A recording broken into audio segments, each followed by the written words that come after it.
Hello and welcome to this Federalist Society virtual event. My name is Jack Derwin and I'm Associate Director of Practice Groups here at the Federalist Society.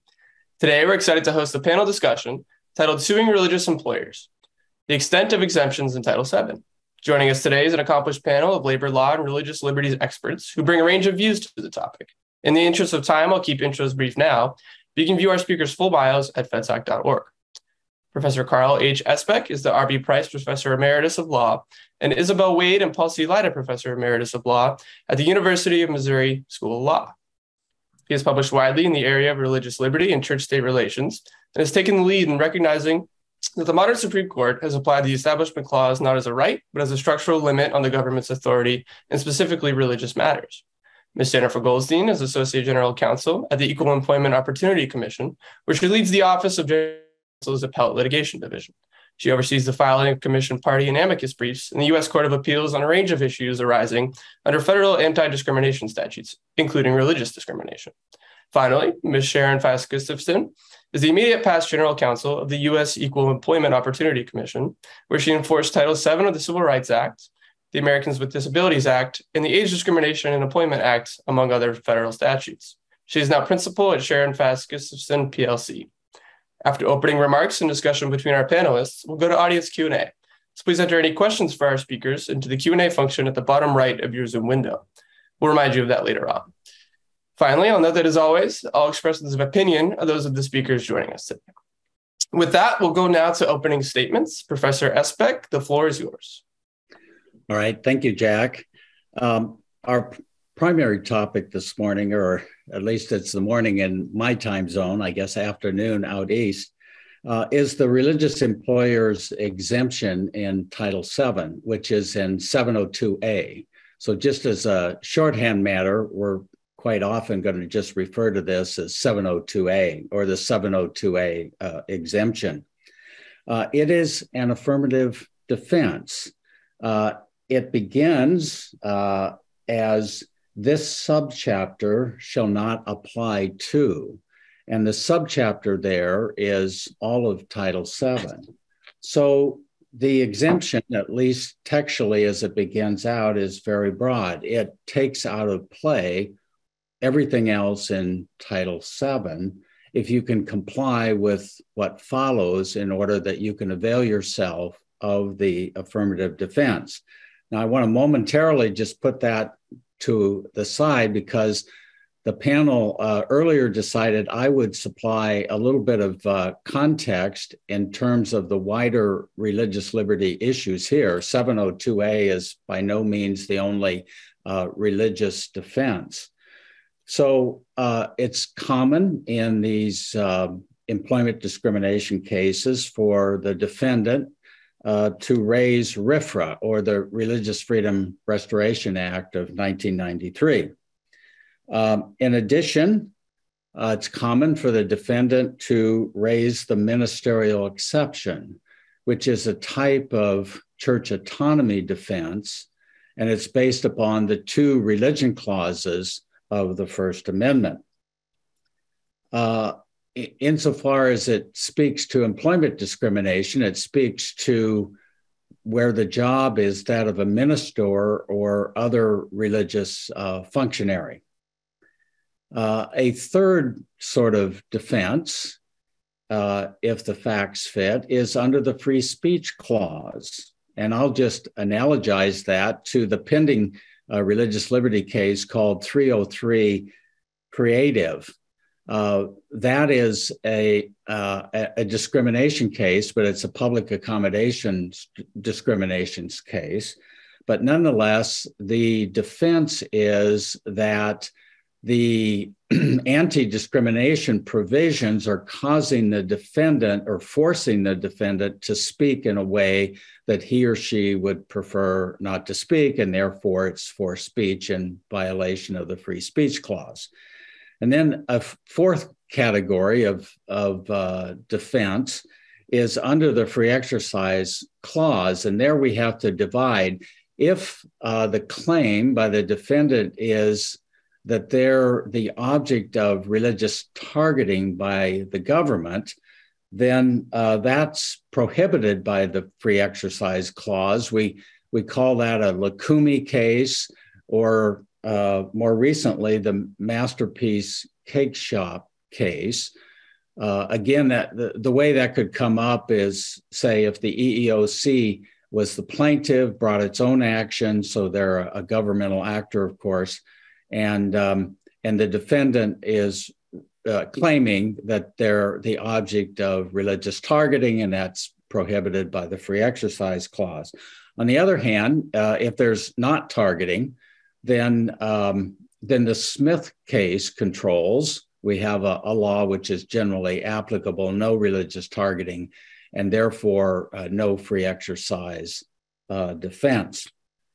And then let me also tag on that it's becoming, I don't want to say common, but it's certainly frequent, where plaintiffs' counsel chooses to file their claims not under Title VII, but under the state human rights acts.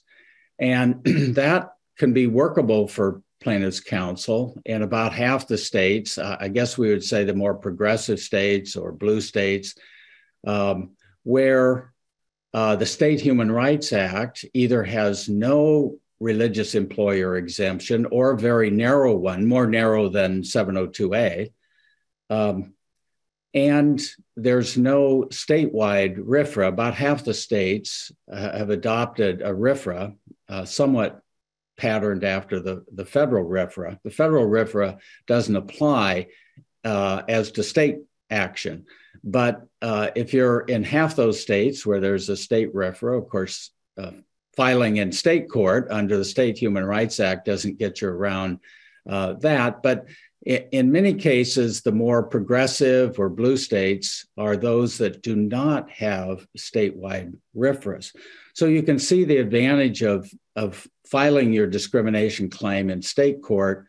There would be no RFRA, and you would have at least presumably a somewhat narrower religious employer exemption. Nonetheless, you still would face the Ministerial Exception, you still would face the Free Exercise Clause, and of course, the Free Speech Clause. All right, well, now let me circle back with that sort of putting things in context, back to 702A, which, as I said, is an affirmative defense. And again, 702A begins, this subchapter shall not apply, or you could rephrase it, Title VII, or claims under Title VII shall not apply if you otherwise meet the requirements of 702A. And there are two. One is that you have to be a religious organization. And I think some of my fellow panelists, that's a term, religious organization, that's not otherwise defined in the statute. So it has some case law definition, and some of that case law is a little bit conflicting. So let me leave that as an issue that we'll be coming back to my fellow panelists and perhaps me as well.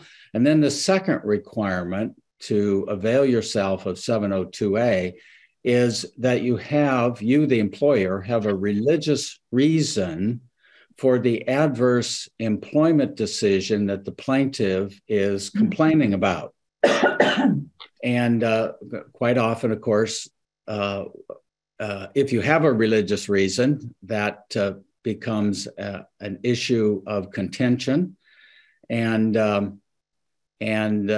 quite often the plaintiff's response to that claim that you have a religious reason for that adverse employment decision, the plaintiff will come back and claim pretext. All right, well, there is at least two, maybe more, responses to 702A being more difficult for the employer to satisfy than what I outlined for you, the two elements or two requirements. One is called the co-religionist argument. The argument is that the exemption is really quite narrow. It applies only where the employer is Baptist and wants to hire Baptists, or the employer is Catholic and wants to hire only Catholics, or the employer is Jewish and wants to hire only Jewish people for employment.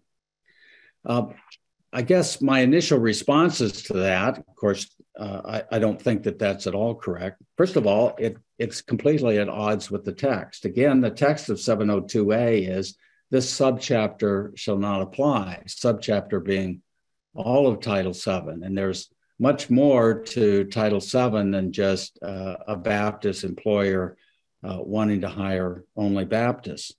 But that argument is also contrary to the definition of religion. A definition of religion was added in 1972 to Title VII. It's over in 701J, Section 701J, and it's quite a broad definition. It says all aspects of religious belief and practice. So when the term religion applies, it's all aspects of religious belief and practice. So, of course, that goes way beyond just a preference to hiring your co-religionists. The other response is, I think, a little bit more serious, and that is that the exemption only applies when the plaintiff brings a claim of religious discrimination, not discrimination under one of the other protected classes. Again, this is contrary to the text. The text says, this subchapter shall not apply. It doesn't say 702A is a valid exemption only when the plaintiff brings a claim of religious discrimination. It's all of the subchapter is all of Title VII. So that would include even claims of retaliation or harassment or hostile environment, because all of those come from the subchapter or Title VII. There are cases going both ways. The Supreme Court has never addressed this issue. So we have a circuit split. I guess I would just draw your attention, and that's the last thing I'll say by way of opening remarks. I draw your attention to a concurring opinion by Judge Easterbrook, who, of course, is quite well known, has been on the bench quite a long time, and he's in the Seventh Circuit, Chicago. And in a case called Starkley versus the Archdiocese of Indianapolis, he said, well, there's really no way that you can limit a term like this subchapter to something meaning only if the plaintiff brings a claim of religious discrimination. Plus, if it was so narrowed, then it would be easily manipulated by plaintiff's counsel. Simply avoid bringing a claim of religious discrimination, couch your claim as sex discrimination or hostile environment or retaliation or so on, and you've easily sidestepped an exemption that Congress obviously was serious about protecting religious organizations. So with that, I think we prearranged. I would pass the mic to Sharon Gustafson. Thank you. Happy to be here and to be talking about this topic, which to me is an interesting topic. I agree with what Professor Esbeck has said in large part. I think that what is happening now is that plaintiffs are bringing claims, harassment claims or retaliation claims, and saying these are not protected by 702A. I think that's wrong. I think Section 702A does clearly protect those claims where there is a religious reason for the action that the employer took. And the Fourth Circuit in the Kennedy v. St. Joseph's Ministries case, which was a 2011 case, says that 702A enables religious organizations to create and maintain communities composed of those faithful to their doctrinal practices. And that was a case in which the Fourth Circuit found that a Catholic hospital was protected by 702A when a church from another denomination alleged harassment and retaliation on account of her modest dress. So there's always the possibility that an employee can prove pretext and then he may have a Title VII claim. But if the religious employer has made an employment decision for religious reasons based on religious belief or observance or practice, 702A controls. I think it's good to remember that under the U.S. Constitution, the general rule is that people have a right to freedom of association and freedom of religion, and there are exceptions. Title VII is one of them. But 702A is an exemption to that exception, which basically restores to religious employers their constitutional right to associate with or employ those who are faithful to their religion. My focus today, though, is going to be on what is a religious organization covered by Title VII. Title VII doesn't define it, and the courts have applied 702A not only to churches and other houses of worship, but also to religious schools and hospitals and charities. There aren't a lot of cases about what qualifies an entity for 702A exemption, because usually, but not always, it's quite obvious. The Supreme Court hasn't interpreted it. The circuit courts have differences of opinion about it.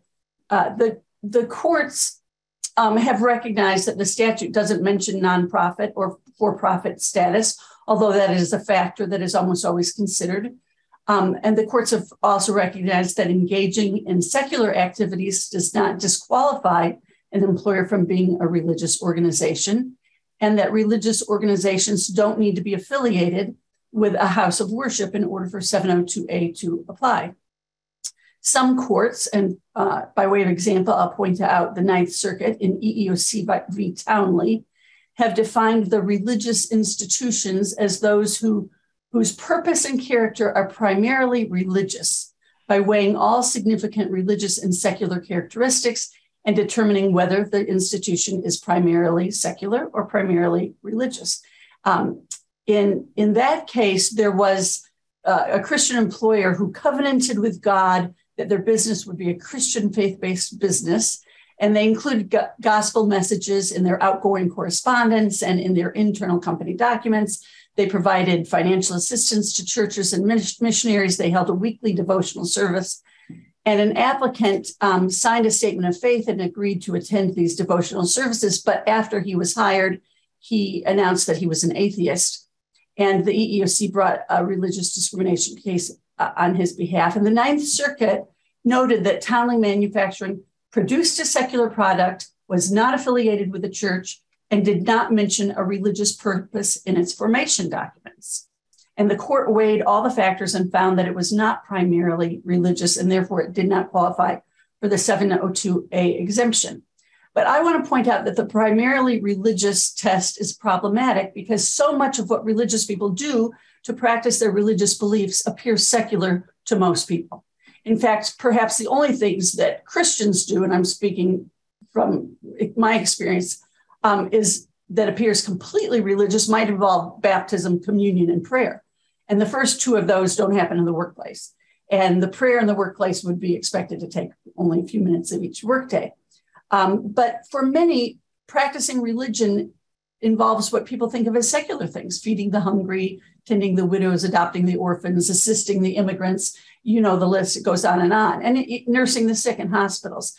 And although this appears entirely secular, religious corporations are sometimes established to accomplish these purposes. And those corporations also have to hire bookkeepers and groundskeepers and the like. And 702A protects them if they have a preference to hire those who agree with their religious beliefs and practices. So it's important, if I'm a practitioner, it's important if you're advising religious organizations that you make sure that they consider very carefully their articles of incorporation, their statement of core beliefs, their employee handbooks, and other such things. The First Liberty Institute, which I am associated with, is a public interest law firm dedicated to protecting religious liberty. And they've prepared a religious liberty protection kit for religious employers that describes these things in more detail.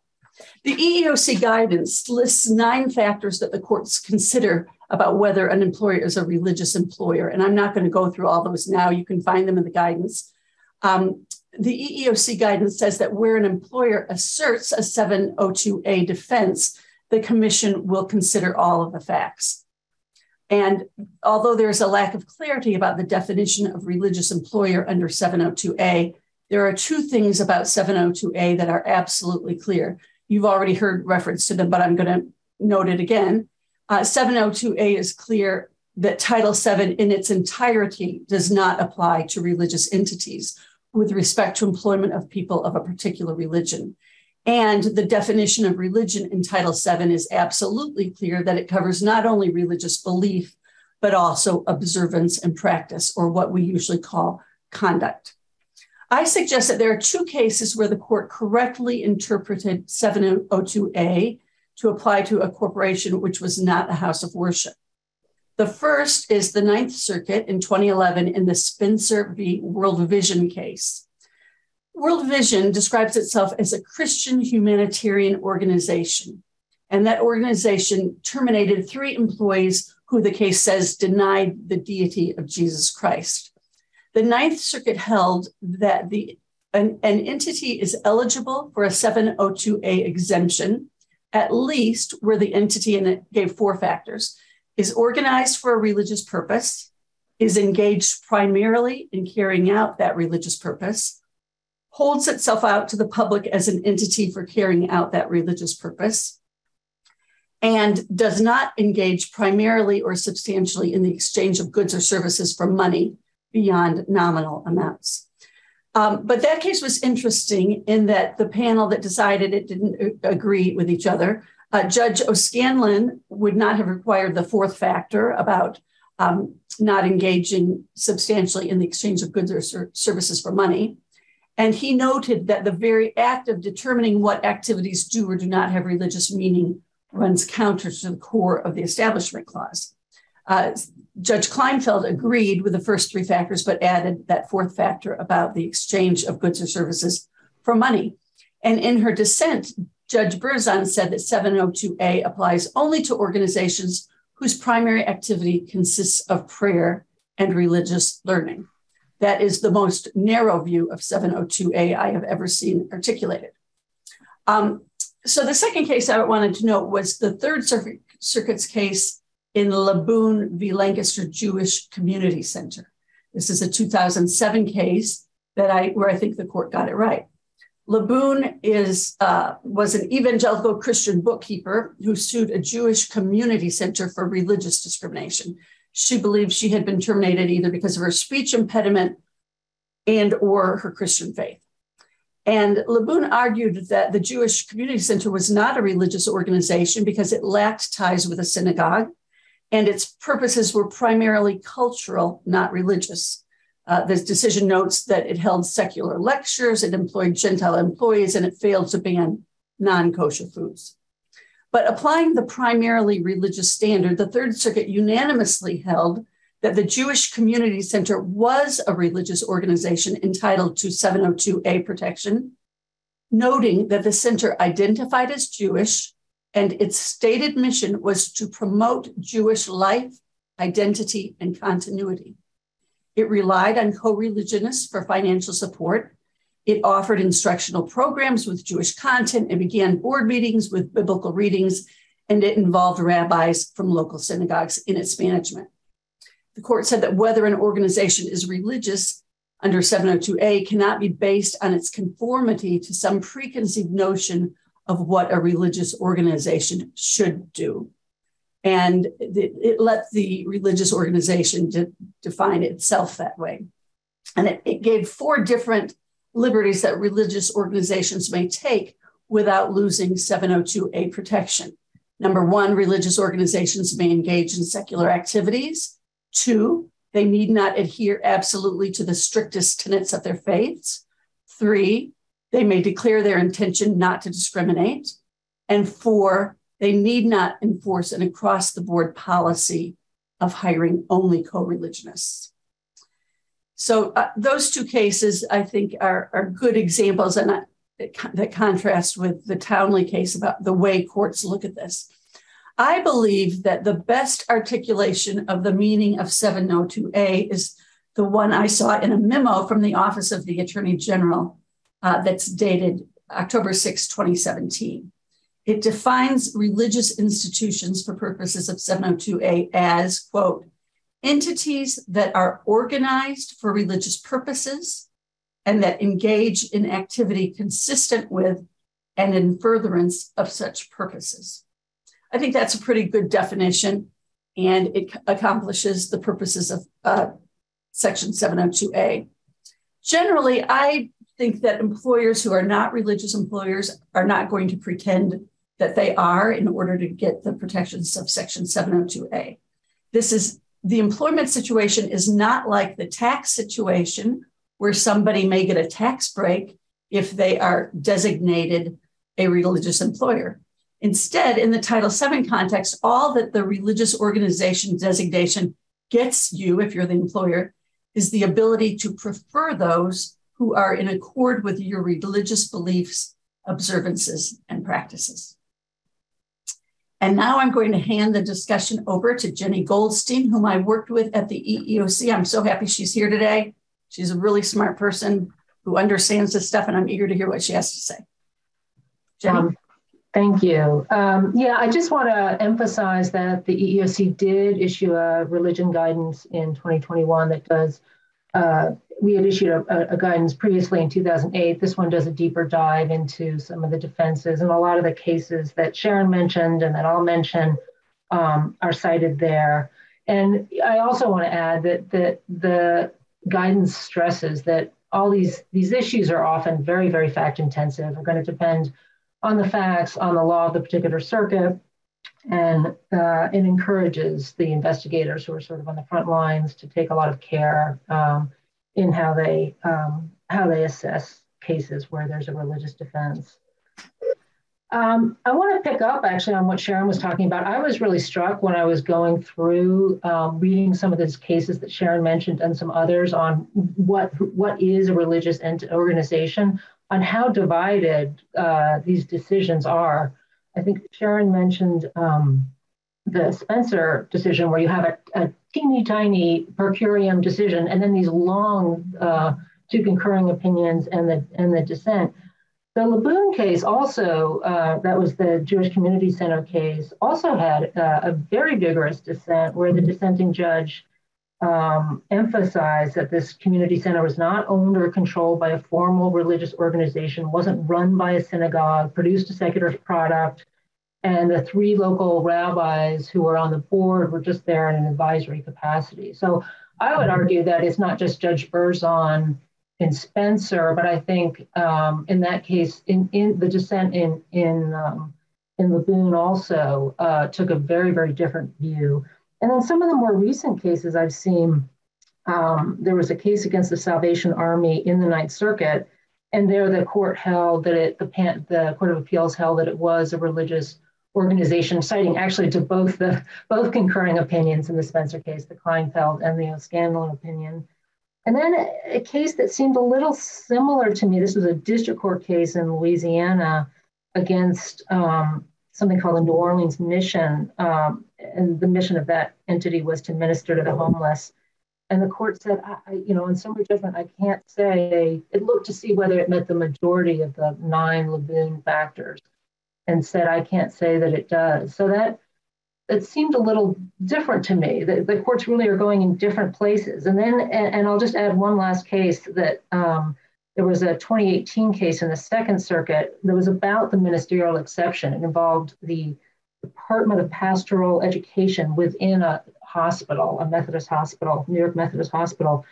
And the dissent, though, so there too, there was a dissent about, it was under whether it met the test to qualify for the ministerial exception, but the dissent really relied on Laboon and the factors laid out in Laboon and Spencer and talked about those cases. So I think they're the easy cases. Those are, a church, a synagogue, maybe an entity like Townley Engineering that produces a secular product is an easy case, maybe not. But it is striking, I think, how there's a lot of room in the middle where judges are really, really divided. The last thing I want to mention is something that was actually highlighted in the new guidance, which is for-profit status or nonprofit status. Could a for-profit entity count as a religious organization? What the guidance notes is that in Hobby Lobby, which of course was evaluating RFRA, which has the word person, very different, so very different statute in terms of the word used. It's basically the court there said, look, unless a statute excludes for-profit entities, you can't assume that a for-profit entity can't count. So I think our guidance notes that. It doesn't really, so it sort of references that as a question, maybe for future cases. I would say I don't know of any cases that have applied the exemption to a for-profit entity. And it seems as though, at least under Laboon, I think Judge O'Scanlan and Spencer thought nonprofit status was important. I think the Supreme Court in Amos, when it was evaluating the constitutionality of the provision, at least 4 justices, I think, thought that nonprofit status was important. I don't think that question wasn't before the court, so I don't know how they would have assessed it. But so I don't know if that'll be a question in the future, but I did want to mention that as one last point on that question. I want to touch a little bit on the scope of the provision. As Professor Esbeck noted, certainly it does allow a co-religionist preference. So you can hire, if you're a Baptist entity, you can prefer a Baptist. And it certainly allows a religious employer to require its employees to conform to religious requirements that aren't tied to a protected trait. Those are I think, the easy cases. So if the religion prohibits smoking and you're caught smoking, I think that's a very, very easy case. I would also say there's a case called Kramer, where it was, I think that's in that particular context, not too hard a case. That's a woman who signed a pro-choice, who worked for a Catholic, I don't exactly remember who the employer was, but a pro-choice advertisement in a newspaper, and she was fired, and she brought a sex discrimination claim saying that men who publicly advocated against the Iraq war were not similarly disciplined. That wasn't tied to, as the court in that case noted, it wasn't tied to, her advocacy wasn't tied to a particular employer, it was just general advocacy. And for a court to weigh which was worse, if they were comparable, would get into religion. And so the court said, we can't do that. And so there's, anyway, so it allowed there the defense. I think that the Professor Esbeck mentioned the Starkey case. I think that's really quite an interesting case, because there the district court had said that was a guidance counselor at a Catholic school who was fired when the school learned that she was married to a woman. The district court held that the exemption doesn't apply. It said it's got to be narrowly construed. It can't, otherwise it would swallow up the other protections of Title VII. This is really just limited to co-religionists. But it then held that the ministerial exception did apply. And the Court of Appeals agreed on the ministerial exception. And Judge Easterbrook, which we've been talking about a little bit, actually I thought expressed a tiny bit of skepticism about whether the ministerial exception would apply to a guidance counselor. And what he said was, we should be dealing with the statutory question first, the principles of constitutional avoidance.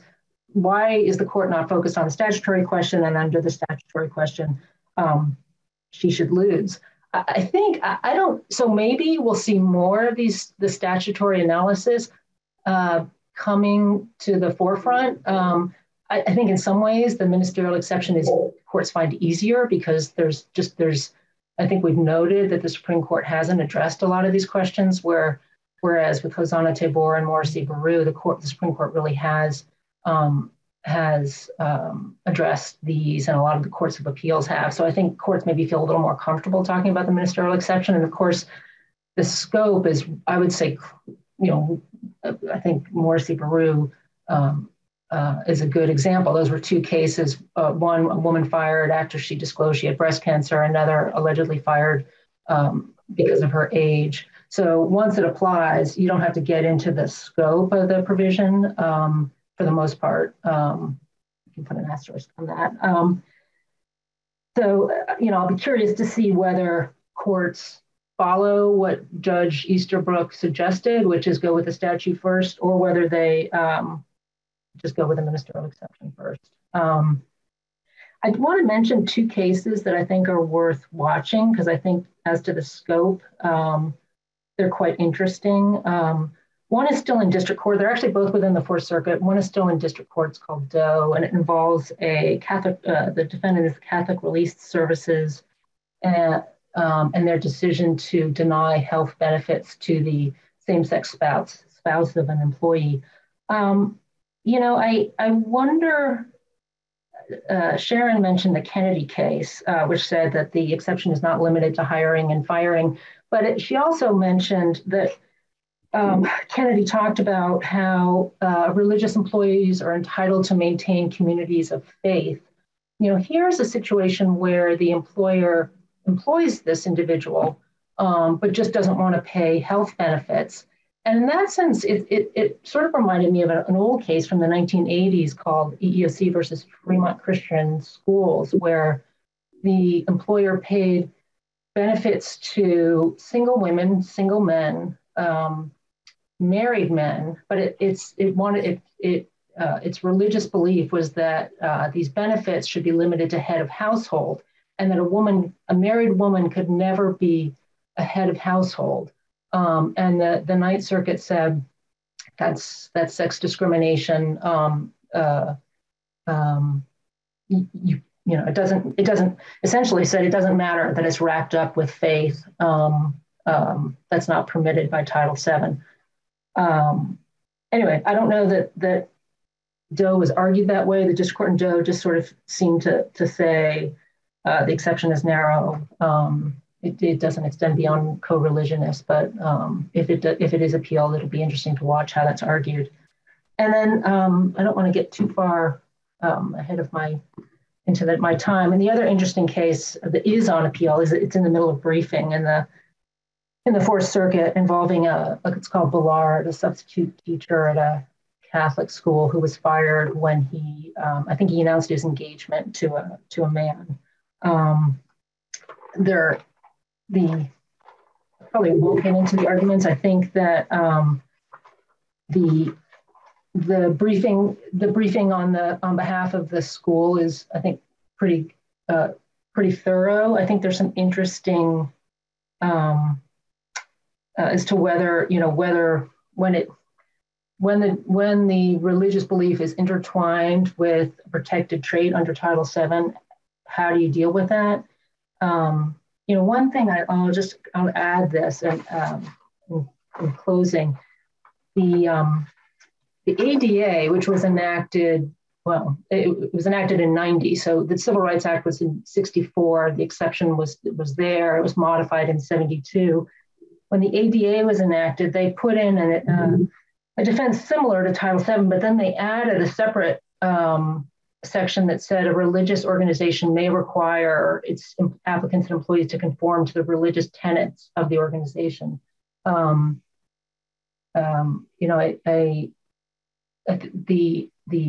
employer in Ballard is actually using the ADA affirmatively to argue that its interpretation of Title VII is correct. But it's interesting that if that language were in Title VII, I think some of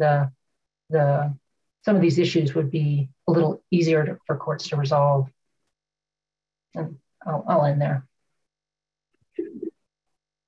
Jennifer has her finger on an important issue, using again Judge Easterbrook, that courts are improperly inverting the order of decision. They're getting to ministerial exception first, and then to the 702A exemption later, and that's contrary to the rule of constitutional avoidance that Jennifer mentioned.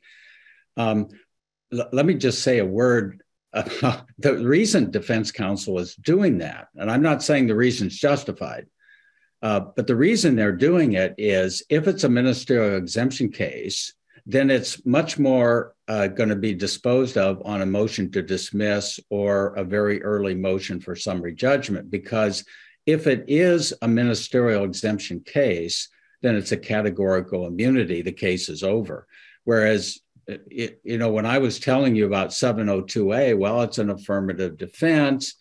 And the defendant has to show two things. And then if they show two things, the plaintiff comes back with pretext. And so pretty soon you quite often find yourself with a genuine issue of fact and therefore in front of the jury, and defendants don't want to be in front of the jury. And so that's why defense counsel is perhaps jumping the gun.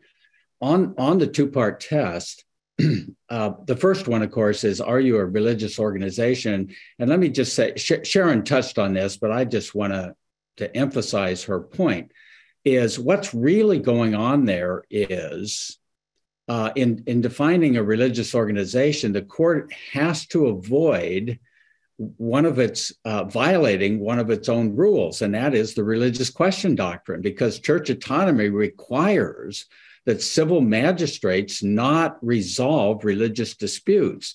So if your test for who is and who is not a religious organization actually poses a religious question, you end up violating the doctrine against the court deciding religious questions. The leading case there is Thomas versus Review Board.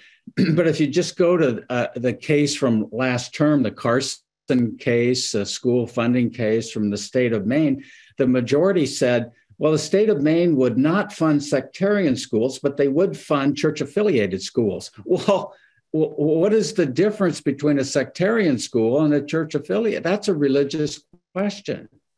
And so the state of Maine was posing a test which itself violated church autonomy. So the courts are struggling so hard. How do we define who is a religious employer?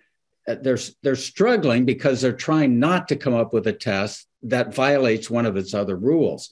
I think the best test I have seen was in a related area over in the National Labor Relations Board. They struggle with, they have to, for First Amendment reasons, not order collective bargaining, even as to lay faculty, if you're a very religious college. And but how do we know a very religious college from a slightly religious college where collective bargaining would be appropriate? And the NLRB came up with a three-part test, which I think could be easily used over in 702A. And its first test is, well, were you organized for a religious purpose? Not an exclusive religious purpose, but one of your purposes was religious. Maybe it's also educational, or it's also social services or drug rehabilitation or whatever. And the second test is, how are you holding yourself out to the public presently? And that's easy to do. Everybody has a website. So you start there. And of course, then you also look at their print literature and maybe their video literature. But how are you, as one of the major reasons that you're holding yourself out is that you're saying you're religious. You know, sometimes charities don't say that they're religious because they think that's going to reduce the gifts that they receive. Well, you know, if you're hiding your light under a bushel, so to speak, then you're liable to not be deemed currently religious. And then the third is, what are you doing currently that you deem inherently religious? And there, of course, we come to the kind of list of things that the EEOC has. I guess they have a 9-point list in their guidance. But I think that NLRB test is more, you're asking, what are you doing that's about religion, not what are you doing that's religious? Sharon, to you.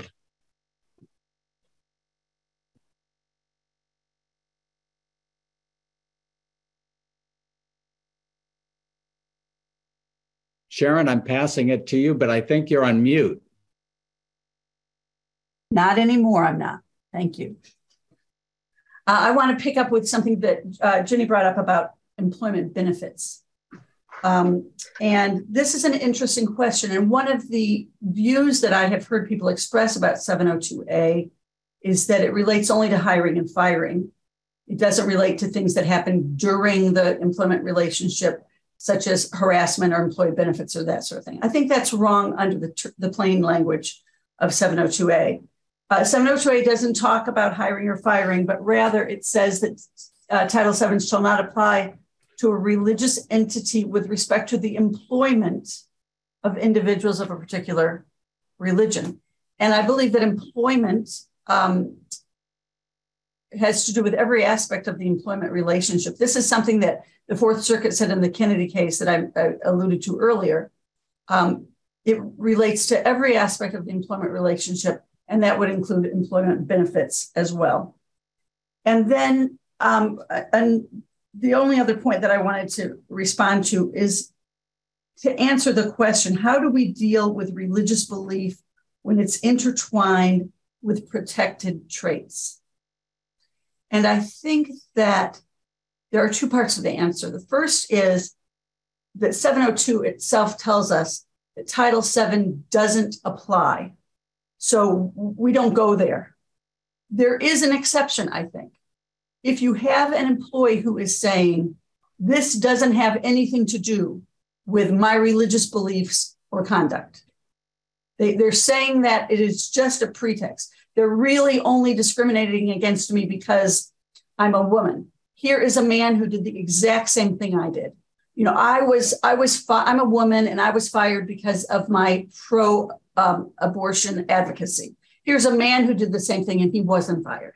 I think that's the kind of case where you would be able to come in and show pretext, and you could defeat the 702A exemption in that case. But I think ordinarily, you're not going to be able, when the two things are intertwined, unless you've got a clear pretext situation like that, the religious protections of the employer are going to trump, and that's the way Congress has designed it.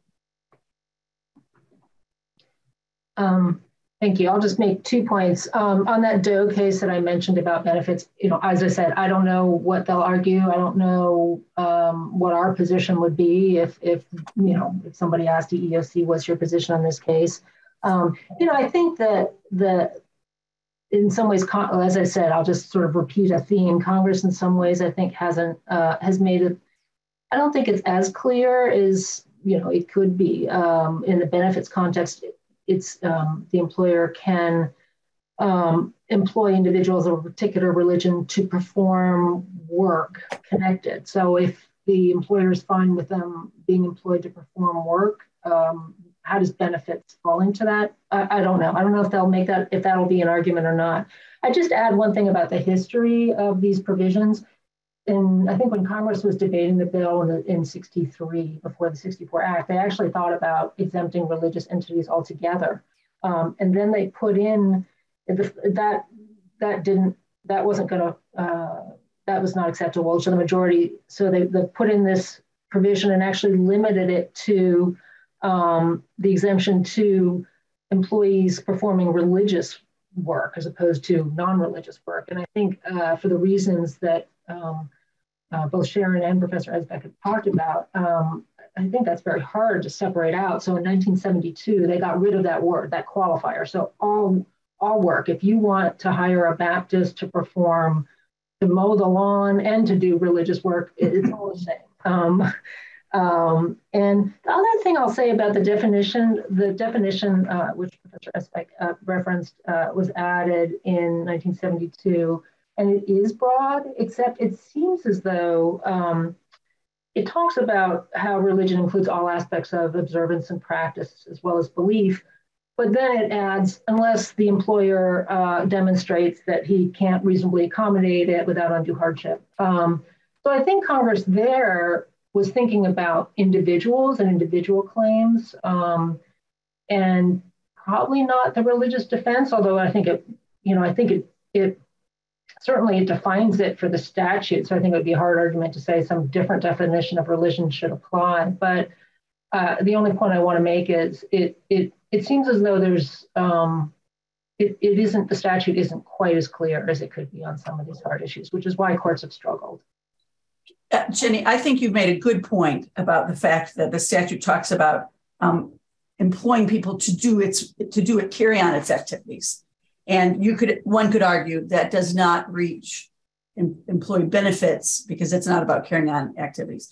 And that makes me think that's probably why the Hobby Lobby case was a RFRA case and not a Title VII case. Yeah, and of course, I'm only speaking about Title VII and not all the other defenses that an entity might have. Well, of course, Hobby Lobby was not brought as an employment discrimination case, although everyone knew that there were women employed at Hobby Lobby for whom the government was working very hard to get contraception benefits or in the case of Hobby Lobby, which wasn't Catholic, contraceptions that were thought to be abortifacients because Hobby Lobby's concern was abortion. But the lineup there was not an employment case, but a benefits case. So Hobby Lobby had to go to RFRA as their defense.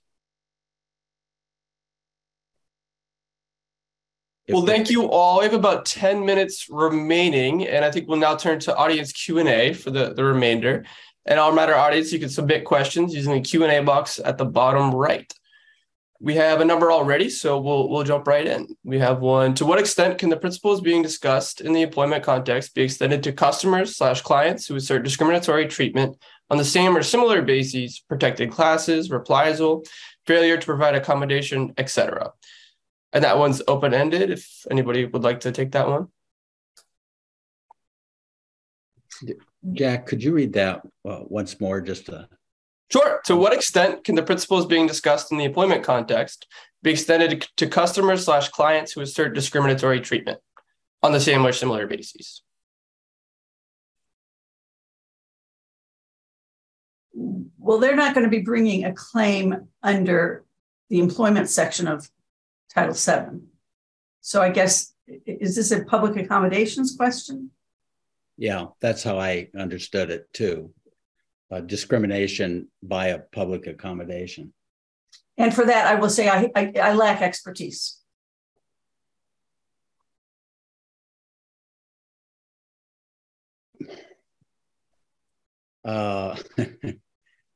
Well, public accommodations is over in Title II. And there's the religious exemption there is just, I don't think that there is a religious exemption. So if you're a public accommodation and being sued in Title II, you're left with your First Amendment defenses. And, so again, you've got free speech. So it would be appropriate to, again, say 303 Creative, the case pending before the U.S. Supreme Court, which is a public accommodations case, and the primary issue being argued as free speech, and then also free exercise targeting.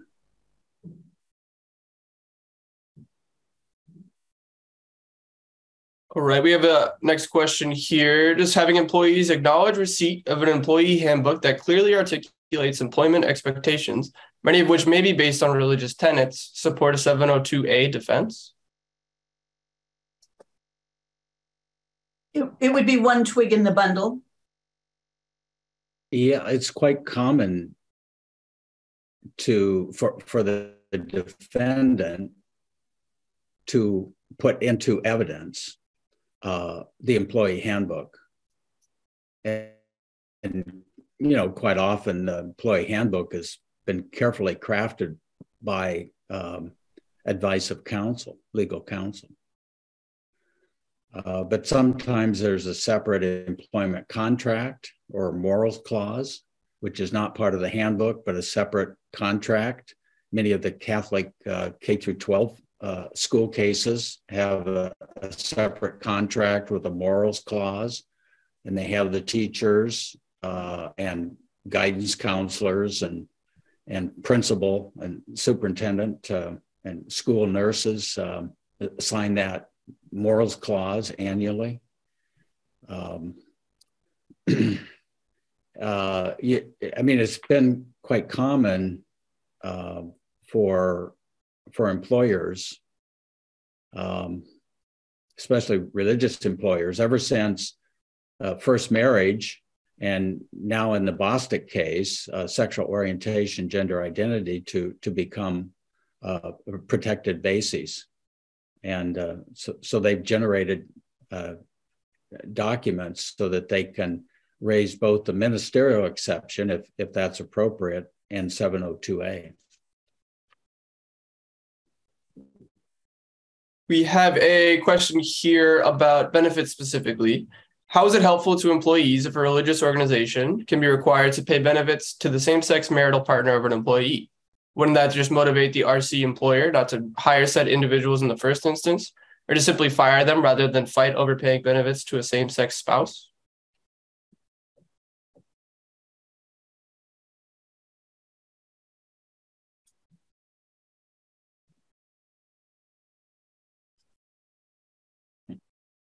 I'm not sure I exactly understand the question, I'm a law professor. I'm afraid I don't know about motives of employers when it comes to benefits. Yeah, I think my only point by referencing the Doe case was obviously the employer did value this employee. They hired and retained this employee. There are always incentives, I suppose, one can talk about with enforcement of some of these laws. But I was sort of just wondering how the court, if it goes up on appeal, will analyze it. What the law is and what it should be aren't always the same. I want to make one observation about religious employers in this context. There are some religious employers who choose to hire only people who are of the same faith, who live the same way, who follow the same morals. I think they're permitted to do that. There are other religious employers who are willing to hire people from different faiths or from no faith at all, so long as those employees agree not to do anything to show that they disagree with or to undermine the beliefs of the religious organization. And so I think, and either of those is okay. So you're going to have some religious organizations who say, yes, we're happy to hire you, even though you don't agree with us about all of these things, but you do have to understand these are our beliefs. This is how we're going to run our organization. And if you aren't happy with that, usually people let them know on the front end when they're coming in. If you're not happy with that, this is not the place where you should be. We can't assume that every religious employer has the same strict rules or is required to have the same strict rules about how closely their employees must agree with them about things. Well, we're coming on the end of the hour here, but I think we have time for one more question. Someone is curious about the weight given to for-profit / nonprofit status in determining the applicability of the 702 religious exclusion. It's hardly ever come up. There's an old case. I think it's something like Towley Manufacturing. It was a Southern California case, but in the federal system went to the Ninth Circuit. And Towley lost. He was found to discriminate on the basis of religion against his employees. And I just don't remember what the 3-judge panel said. I mean, I think they were trying to be sensitive to the fact that you ought to be able to start a for-profit business and still be an intensely religious person. But at the same time, you can't use that as a platform to foist your religion upon your employees. And and when you do that, that amounts to like make them pray with you as you begin your workday. That's a form of religious discrimination. So I would commend to you going back and reading that Towley case. It was widely covered in case notes and law journals at the time, and so on. I don't remember that one of the federal judges was quite a serious Catholic and had a very reflective concurring opinion. And I'm sorry, I just don't remember. Yeah, actually, I happen to have it right in front of me. The site is 859 F. 2nd 610. It was a 1988 decision. I think Sharon was talking about it too. It is interesting, and it references also the Supreme Court's decision in the Amos case, where at least some justices were concerned that if the exemption extended to for-profit activities or entities, would there be an establishment clause violation? I suspect that First Amendment analysis in Supreme Court decisions is kind of changed. I do think it's, no, I'm done. I do think it's important to note that the statute just is silent as to for-profit or nonprofit status. And I think it's important, and I think the case is we are going to end up with a religious employer case where it's a for-profit corporation and 702 is going to apply. I don't know when it's going to be. I don't know what court it's going to be in. But I think about these organizations, like monks who aren't perhaps a part of a religious order. I'm not Catholic. I don't know exactly what I'm talking about here. But sometimes they will have businesses where they make coffins or they sell honey or I don't know what. And they're doing it for a profit. But there are so many indicia of religious status that the fact that they're trying to make money from the thing that they're selling, I think is not going to keep them from being protected as religious employers who can choose people, who can prefer people of a particular religious faith. So I'm just waiting for that case. I'm interested in this topic and curious to see what will happen. Yeah, and I just add, I'm maybe a little more doubtful. I mean, the Salvation Army case, the Garcia case in the Ninth Circuit, talked about how the Salvation Army is a huge... Sell stuff. I mean, there's a lot of money there, but it is nonprofit. So money doesn't preclude you from being held a religious organization. But I do wonder if, I just don't know. I'll be curious to see how it evolves. Okay. Maybe it will never happen. We'll see. Well, we have hit the end of our time here. I can't thank our panelists enough for joining us today for the great discussion, and to thank our audience as well for joining us today and their great questions. You can check out our website, fedsoc.org, or follow us on all the major social media platforms at FedSoc to stay up to date. With that, we are adjourned. Thank you again.